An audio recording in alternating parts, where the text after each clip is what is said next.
Good morning. It is Wednesday, the 23rd of February.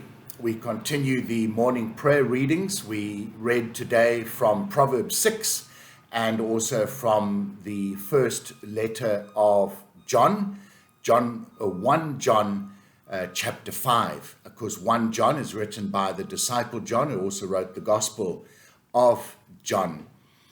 And we continue the theme that we need to arrange and prepare for ourselves what our future will look like, not only in a material sense, but also in the spiritual sense. And in fact, from Proverbs 6, one of the passages is the writer talking about the ant and saying, look at the ant and learn from the ant. The ant would appear to have absolutely no ruler who commands them what to do, and yet they set out every day and gather sufficient food, not only for themselves, but for the colony, so that in times of drought or of scarcity, perhaps over winter, they have food ready.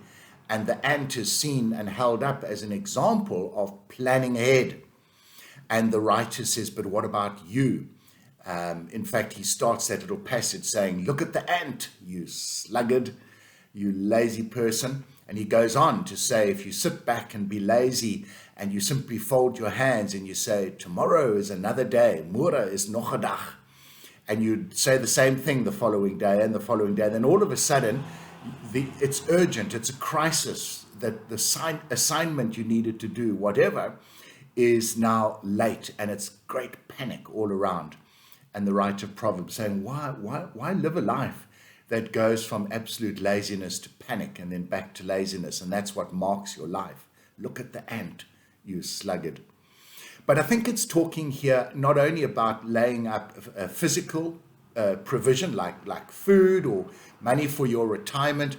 I believe it's also speaking about the spiritual aspect of our lives. We need to know, as I did ask yesterday, what is our future? What do we believe in? Are we listening to the right person, or do we simply listen to the person with the loudest voice, the most airtime, the most clips on YouTube? Do we simply think that because they talk a lot, they therefore must know a lot? Oddly enough, that's usually the opposite. It's kind of an inverse relationship there. The more they talk, probably the less they know. They're trying to cover up their lack of knowledge by the volume and vociferousness with which they talk. And we pick this up in the reading from 1 John 5, where this incredible disciple, he was a very young man with Jesus. He's now significantly older. And he talks about us needing to be truly focused on Christ and not to be misled by those heretical teaching that was taking place at that particular time. And the teaching then was that of Gnosticism, which basically believed that Jesus was not God in human form. Jesus was simply a man that God rather liked. He sent his spirit and he took complete control, a kind of possession of this man, Jesus, and got him to say the things he did and do the things he did.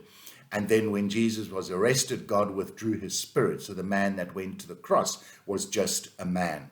Now that's a heresy, and we are not to believe that. And 1 John sets out to show us that God came to us in human form. Now, is that what you believe? Because it's a very, very important distinction.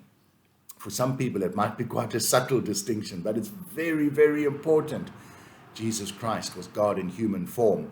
He was born, he was baptized, he died, his blood was shed, that our blood might not be shed, that we will have eternal life. Is this what we believe in? And we are called, like the ant, to make provision for our future, not only physically, but spiritually as well. What provision are you making for your future? Have you learned from the scriptures and the gospels, the good news? And do you know who Jesus truly is? Or do you have some kind of half-baked idea? Are you being manipulated by other people? Or do you know what you believe? Folks, have a wonderful day. We'll chat again tomorrow. God bless.